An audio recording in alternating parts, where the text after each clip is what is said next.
Iraqi president Saddam Hussain शायद कभी भी अमेरिका की पकड़ में नहीं आते अगर उनको मस्कूफ नामी ये इराकी डिश पसंद ना होती। 32 हफ्तों तक यूएस आर्मी ने एड़ी चोटी के जोर लगाकर देख लिए, लेकिन इराक के फॉर्मर प्रेसिडेंट सद्दाम हुसैन की कोई खबर नहीं थी।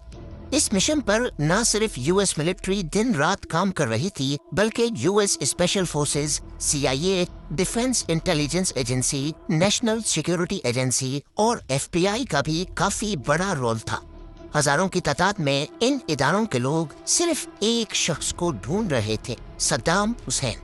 अमेरिका को इस शख्स से ऐसा क्या खतरा था और बिल आखिर उन्होंने सद्दाम हुसैन को जमीन से 6 फुट नीचे एक छुपी हुई कबर के अंदर कैसे ढूंढ निकाला। नाजरीन, ये कहानी शुरू होती है अमेरिका में हुए 9/11 अटैक्स के बाद, जब अलकायदा ने न्यूयॉर्क और वाशिंगटन डीसी पर हमले किए थे। इस वाक़े को लेकर अमेरिका का गुस्सा पूरी दुनिया ने देखा। उस वक्त अमेरिकन प्रेसिडेंट जॉर्ज बुश ने डिसाइड किया कि जो भी टेररिज्म को सपोर्ट करेगा उसको टारगेट किया जाएगा। बेशक सद्दाम हुसैन, जो उस वक्त इराक के डिक्टेटर थे, डायरेक्टली 9/11 में मुलव्विस नहीं थे, लेकिन अमेरिका को लगता था कि सद्दाम हुसैन मुख्तलिफ टेररिस्ट ग्रुप्स को इनडायरेक्टली सपोर्ट करते हैं। पर इराक पर डायरेक्टली हमला करने के लिए ये इल्जाम काफी नहीं था। ये बात तो कंफर्म थी कि यूएस इराक में सद्दाम हुसैन का होल्ड खत्म करना चाहता है, जो पिछले 24 सालों से वहाँ मुख्तलिफ रोल्स में हुकूमत कर रहे थे। लिहाजा इराक में सद्दाम हुसैन की हुकूमत खत्म करने के लिए और वहाँ हमला करने के लिए यूएस को कोई ठोस वजह चाहिए थी, जिसके लिए अमेरिका ने ये दावा करना शुरू किया कि सद्दाम हुसैन इराक में वेपन्स ऑफ मास डिस्ट्रक्शन छुपा रहा है, यानी कि न्यूक्लियर वेपन्स। इसी दावे को बुनियाद बनाकर मार्च 2003 में अमेरिका ने इराक पर हमला कर दिया। इस काम में अमेरिका का साथ दिया यूके, ऑस्ट्रेलिया और पोलैंड की मिलिट्री ने, जो लड़ते लड़ते सिर्फ 3 हफ्तों में इराक के कैपिटल बगदाद तक पहुंच गए। इराक पर हमले के पहले ही दिन प्रेसिडेंट सद्दाम हुसैन कहीं रूपोश हो गए, और जब अमेरिकन मिलिट्री बगदाद पहुंची तो उन्हें सद्दाम हुसैन का कहीं कोई नामो निशान नहीं मिला। यूएस टैंक्स और ट्रूप्स ने बगदाद पर कब्जा करके सद्दाम हुसैन का 24 साला तख्त उलट दिया। वहां के मशहूर फिरदौस स्क्वायर पे सद्दाम हुसैन का स्टैचू भी ट्रूप्स ने गिराकर अपनी जीत सेलिब्रेट की। पर सद्दाम हुसैन का स्टैचू तो गिर चुका था, लेकिन असली सद्दाम हुसैन को ढूंढ कर गिराना शायद इतना आसान नहीं होने वाला था। अब सद्दाम और उनकी गवर्नमेंट के टॉप ऑफिशियल्स को ढूंढना यूएस मिलिट्री की अव्वलीन तरजीह थी। यूएस मिलिट्री के एक सोल्जर को फुल पावर दी गई कि सद्दाम और उनके 51 ऑफिशियल्स को कहीं भी देखा जाए तो उन्हें जिंदा या मुर्दा किसी भी हालत में पकड़कर पेश किया जाए। पर इन मोस्ट वांटेड की लिस्ट में टोटल 52 ऑफिशियल्स थे। इनके चेहरे हर किसी को याद करवाने के लिए ताश के स्पेशल पत्ते प्रिंट करवाए गए, जिनमें सद्दाम हुसैन और उनके 51 ऑफिसर्स की तस्वीरें प्रिंट करवाई गई। क्योंकि प्लेइंग कार्ड्स में भी टोटल 52 पत्ते होते हैं और मोस्ट वांटेड की लिस्ट में भी 52 नाम ही थे। इससे सोल्जर्स फारिग टाइम में जब गेम खेलते तो उनको अपने टारगेट्स का चेहरा बार बार देखकर याद हो गया था। अगले कई महीनों तक यूएस मिलिट्री ने इराक का चप्पा चप्पा छान मारा, घरों पे छापे मारे, रिश्तेदारों से इन्वेस्टिगेशन हुई, शॉप्स, कॉलेजेस, मस्जिदें, कुछ नहीं छोड़ा गया। उनको सिर्फ इतना मालूम था कि सद्दाम है तो इराक में, लेकिन आखिर है कहाँ। कई महीनों तक ये सिलसिला चलता रहा, लेकिन सद्दाम हुसैन और उनके 2 बेटों का कोई अता पता ना चल सका। इसके बाद यूएस ने अनाउंस किया कि जो भी सद्दाम हुसैन या उनके बेटों के बारे में कोई भी इंफॉर्मेशन देगा, उसको $55 मिलियन का इनाम दिया जाएगा। 15 मिलियन डॉलर्स उनके बेटों पर और $25 मिलियन का इनाम सद्दाम हुसैन पर रखा गया। इराक में कई लोग खुद सद्दाम हुसैन के खिलाफ थे, और इसी वजह से अमेरिका को यकीन था कि पैसों की लालच में ही सही, लेकिन कोई न कोई इंफॉर्मेशन जरूर मिलेगी। और ठीक ऐसा ही हुआ। एक शख्स यूएस मिलिट्री बेस पर गया और कहा कि सद्दाम हुसैन के दोनों बेटे उदय और कुसे मेरे घर में मौजूद हैं। पहले तो किसी को यकीन नहीं हुआ, लेकिन जब यूएस मिलिट्री ने उस घर को चारों तरफ से घेरा तो मालूम पड़ा कि वाकई उदय और कुसे वहां मौजूद हैं। وہ سیدھی طرح باہر نکلنے کو راضی نہیں تھے کیونکہ وہ بھی پوری طرح ہتھیاروں سے لیس تھے، لہٰذا کئی اٹیمپٹس کرنے کے بعد گھر پر میزائل اٹیک کیا گیا۔ سولجرز جب گھر کے اندر گئے تو انہیں ادے اور کسے دونوں کی ڈیڈ باڈیز ملی، یعنی صدام حسین کا ٹھکانہ معلوم کرنے کی جو آخری امید تھی وہ بھی چلی گئی۔ لیکن یو ایس ملٹری نے اس کو اپنی ہار تسلیم نہیں کیا۔ دوسری طرف صدام حسین کے کئی ساتھیوں کو ڈھونڈ کر زندہ اریسٹ بھی کیا گیا تھا، لیکن کہیں سے بھی کوئی انفارمیشن نہیں ملی۔ اب 4 مہینے گزر چکے تھے اور بات یہاں تک پہنچ گئی کہ یو ایس ملٹری اب یہ سوچنے لگی کہ شاید صدام حسین بھی کسی حملے میں مر چکا ہے۔ یہی سوچتے ہوئے یو ایس ملٹری کی کوششیں بھی کم ہونے لگی۔ نہ تو کسی ملٹری آپریشن اور نہ ہی کوئی انٹیلیجنس رپورٹ صدام حسین کے زندہ ہونے کا اشارہ دے رہی تھی، پر اسی دوران ایک آڈیو ٹیپ نے سارا پلاٹ ہی بدل دیا۔ یہ آڈیو ٹیپ تھی صدام حسین کی، جس میں وہ اپنے دونوں بیٹوں کی موت پر دکھ کا اظہار کر رہا تھا۔ اس آڈیو ٹیپ کا مطلب تھا کہ صدام حسین ابھی بھی زندہ ہے۔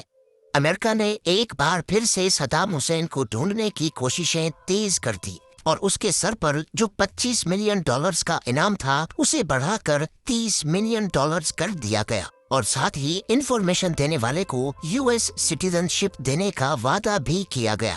اتنی بھاری رقم کی لالچ میں ہر کوئی اپنی قسمت آزمانے رہا۔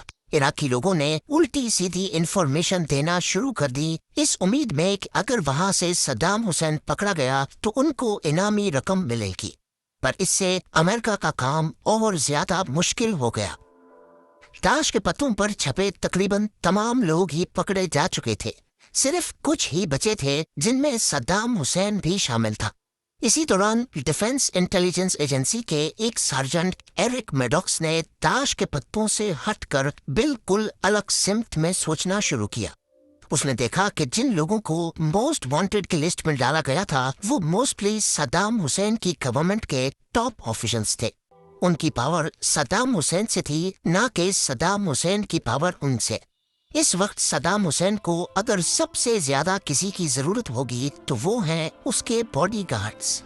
صدام حسین کے باڈی گارڈز 3 کیٹیگریز میں بٹے ہوئے تھے۔ ایک اس کے محل کی پروٹیکشن کرتے تھے، دوسرے پہلے سے اس جگہ کو جا کر کلیئر کرتے جہاں صدام کو جانا ہوتا تھا، اور تیسرے تھے حمایہ۔ یہ گارڈز ہر وقت صدام حسین کے ساتھ رہتے تھے، اور اس وقت صدام حسین کو سب سے زیادہ انہی کی ضرورت ہو سکتی ہے۔ ایرک میڈوکس نے ان گارڈز کو ڈھونڈنے کے لیے صدام حسین کے ہوم ٹاؤن ٹکریت جانے کا فیصلہ کیا۔ وہاں اس نے صدام حسین کے ایک باڈی گارڈ محمد ابراہیم عمر کے بیٹے سے کچھ انٹروگیشن کی، لیکن یہ باڈی گارڈ بھی کہیں مسنگ تھا۔ پھر اس کی ملاقات صدام حسین کے ایک بہت پرانے نوکر سے ہوئی، جہاں سے کچھ خاص تو نہیں، لیکن یہ معلوم پڑا کہ صدام حسین کو مسکوف نامی ڈش بہت پسند ہے، جو کہ عراق میں ایک مچھلی سے بنائی جاتی ہے۔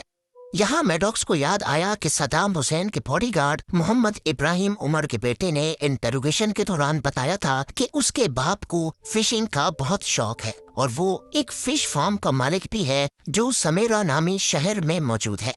میڈوکس جب فش فارم پر پہنچا تو وہاں محمد ابراہیم عمر تو نہیں، لیکن 2 مچھیرے ضرور ملے۔ ان مچھیروں کا ڈائریکٹلی ابراہیم عمر سے کوئی تعلق نہیں تھا، پر ان میں سے ایک عراقی گوریلا فائٹر کا کزن نکلا۔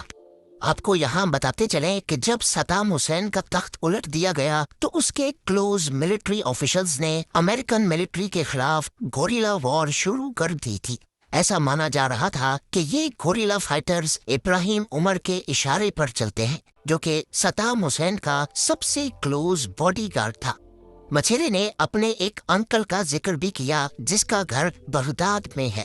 میڈوکس نے اپنی ٹیم کے ساتھ بغداد کے اس گھر کو گھیرا، اس امید میں کہ شاید یہاں سے بھی کوئی انفارمیشن مل جائے، اور حیرت انگیز طور پہ ابراہیم عمر وہیں پہ چھپا ہوا تھا۔ ابراہیم عمر صدام حسین کا پرسنل باڈی گارڈ تھا، اور وہ اکثر اپنے فش فارم سے صدام حسین کو مسکوف نامی مچھلی کی ڈش بنوا کر بھیجا کرتا تھا۔ فی الحال وہ امریکن ملٹری کے خلاف ایک گوریلا وار کو لیڈ کر رہا تھا، اور اسی کو ہی صدام حسین کی اصل لوکیشن کے بارے میں پتا تھا۔ अरेस्ट होने के बाद वो कुछ भी बताने को राजी नहीं था, लेकिन जब मैडॉक्स ने उसे इंटरोगेट किया और ये यकीन दिलाया कि उसे और उसकी फैमिली को यूएस में सिटीजनशिप दी जाएगी, तो फिर उसने बोलना शुरू किया। इब्राहिम ने बताया कि सद्दाम हुसैन अद-दौर नामी टाउन में छुपा हुआ है। उसकी निशानदेही पर यूएस ट्रूप्स ने अद-दौर टाउन को सर्च करना शुरू किया। वहाँ टिग्रिस रिवर के किनारे 2 फार्म हाउस थे, पर दोनों खाली निकले। उस वक्त इब्राहिम उमर जो ट्रूप्स के साथ मौजूद था, उसने इशारा किया जमीन की तरफ जहां एक रस्सी पड़ी हुई थी। वो रस्सी बहुत लंबी थी और जमीन के अंदर से होती हुई दूर एक स्पाइडर होल के अंदर जा रही थी। इस स्पाइडर होल की एंट्रेंस एक स्टाइरोफोम से बंद की गई थी। जब इस सुराख को खोला गया तो अंदर अंधेरे के सिवा कुछ नजर नहीं आया। उसी वक्त एक सोल्जर हैंड ग्रेनेड अंदर फेंकने ही वाला था कि उस सुराख में से 2 हाथ निकलते हुए नजर आए। ये लंबी दाढ़ी वाला एक शख्स था जिसने कहा कि मेरा नाम सद्दाम हुसैन है और मैं इराक का प्रेसिडेंट हूँ। अमेरिकन आर्मी सद्दाम हुसैन को जिंदा पकड़ने में कामयाब हो गई थी।